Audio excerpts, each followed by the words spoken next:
어제 주신 하나님의 말씀은 구약성경 잠언서 24장 21절부터 22절까지 말씀입니다.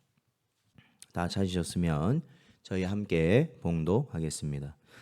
내 아들아, 여호와 왕을 경외하고 반역자와 더불어 사귀지 말라. 대저 그들의 재앙은 속히 임하리니 그 둘의 멸망을 누가 알랴. 아멘. 기도하겠습니다. 하나님 아버지, 주의 은혜 가운데 오늘도 이 새벽 주님께 나올 수 있는 은혜 주시고 주의 말씀 붙들 수 있게 하시며 또한 기도로 함으로 시작할 수 있도록 인도하시니 감사합니다.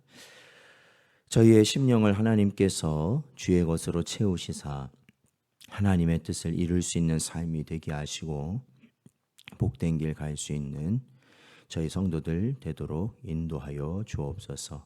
간절히 바라옵고 예수님의 이름으로 기도하옵나이다. 아멘. 오늘은 인정할 것은 인정해야 합니다 라는 제목으로 하나님 말씀 증거합니다.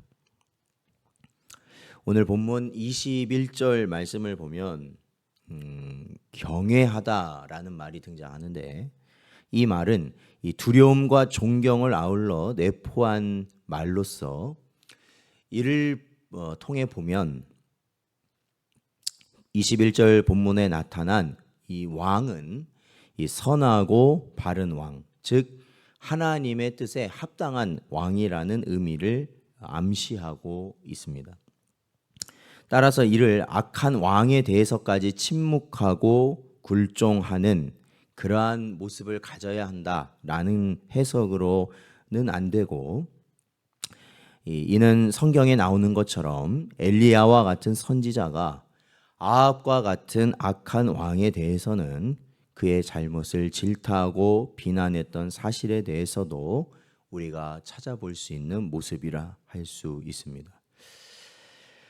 그리고 계속해서 여호와 하나님과 왕을 반역하려는 반역자와는 결코 사귀지 말라고 성경은 말하고 있는데 22절에서 그 이유에 대해 그들에게는 재앙과 멸망이 속히 임할 것이기 때문이라고 가르치고 있습니다. 그러니까 결국 이 말씀은 하나님과 그의 합당한 권위를 받은 왕을 이 성도들은 반드시 경외하여야 하지만 그에 대해서 반역하는 자들과는 절대로 함께하지 말라라는 말씀이라고 할 수 있습니다. 이러한 모습을 성경에서도 우리가 찾아볼 수 있는데 이 모세와 아론의 권위에 도전했던 고라 일당이나 에스더 시대에 등장하는 아하수에로 왕을 모살하려던 내시들의 비참한 재앙과 멸망의 사건을 우리는 성경에서 찾아볼 수 있습니다. 즉 이러한 자들과 어울릴 경우 자칫 그들에게 내려질 재앙과 심판에 휩쓸릴 위험이 있으므로 저희는 경계해야 한다는 것입니다. 우리가 성경을 본다면 왕은 하나님께서 세상의 질서를 위해 세우신 최고의 권세자라는 것을 알 수 있습니다. 때문에 하나님께서 세상의 질서와 평안을 위해 세우신 모든 정당한 권세와 권위에 대해 도전하고 반역하는 것은 하나님에 대한 도전과 반역을 의미하는 것이기도 하다는 것입니다. 디도서 3장 1절 말씀을 보면 너는 그들로 하여금 통치자들과 권세 잡은 자들에게 복종하며 순종하며 모든 선한 일 행하기를 준비하게 하며 라고 말씀하고 있습니다. 그러기에 이 세상 사람들은 없는 자리에선 나라님도 욕한다라고 말을 합니다.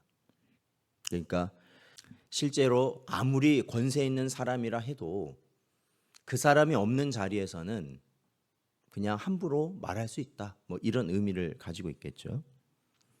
그러나 우리 성도들은 하나님께서 부여하신 올바른 권위와 권세를 존중하고 따르는 것이야말로 하나님을 섬기고 순종하는 것만큼이나 중요한 삶의 자세이며 신앙적 자세임을 알아야 한다라는 것입니다.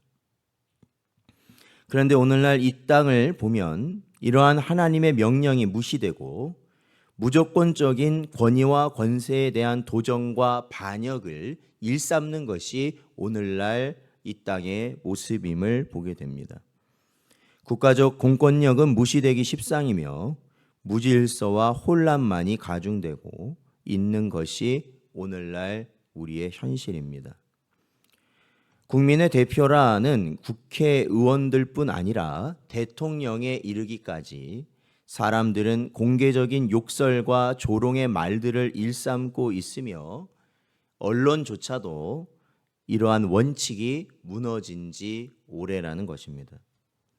뿐만 아니라 자녀는 부모를 공경하고 아내는 남편에게 순종하라는 것이 하나님의 명령임에도 불구하고 자식들은 부모의 권위를 무시하며 남편과 아내 사이의 존중과 순종의 모습 또한 사라진 지 오래입니다. 선생과 제자, 목회자와 교인들, 국가와 국민의 관계 등 사회 전 분야에서 이러한 권위는 무너지고 있는 것입니다. 그렇다면 이렇게 정당한 권위와 질서가 무시되고 짓밟힌다면 그 결과는 무엇인가? 그것은 결국 오늘날 우리가 눈으로 보고 있는 것처럼 가정의 해체, 학교의 해체, 사회 전체가 무질서로 엉망이 되어가고 국가의 기초까지도 위협을 받는 상황에 처하게 되는 것이죠. 그러므로 성도 여러분, 오늘 우리는 정당한 권위와 질서를 짓밟고 거역하는 것은 지혜도 아니고 뭣도 아니고 오히려 재앙과 파멸을 자초하는 어리석은 짓이라는 것을 반드시 깨달아야 하는 것입니다. 그러니까 여러분, 저는 우리 성도들이 이렇게 서로 대화하는 가운데 정부라든지 어떤 국가 권력자라든지 아니면은 그렇게 높은 자리가 아니더라도 우리가 속한 공동체에서 세워진 그러한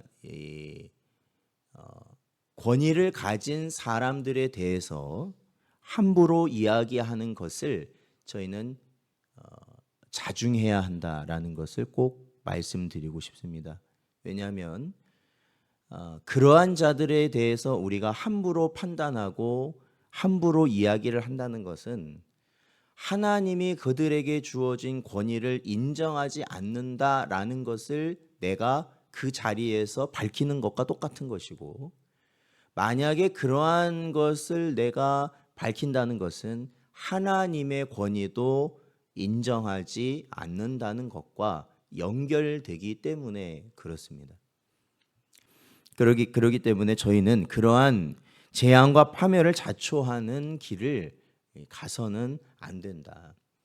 그리고 그러한 자들이 있는 모임이나 그러한 만남은 여러분 피하시는 게 굉장히 우리에게는 영적으로 유익하다는 것을 꼭 기억하시기 바랍니다.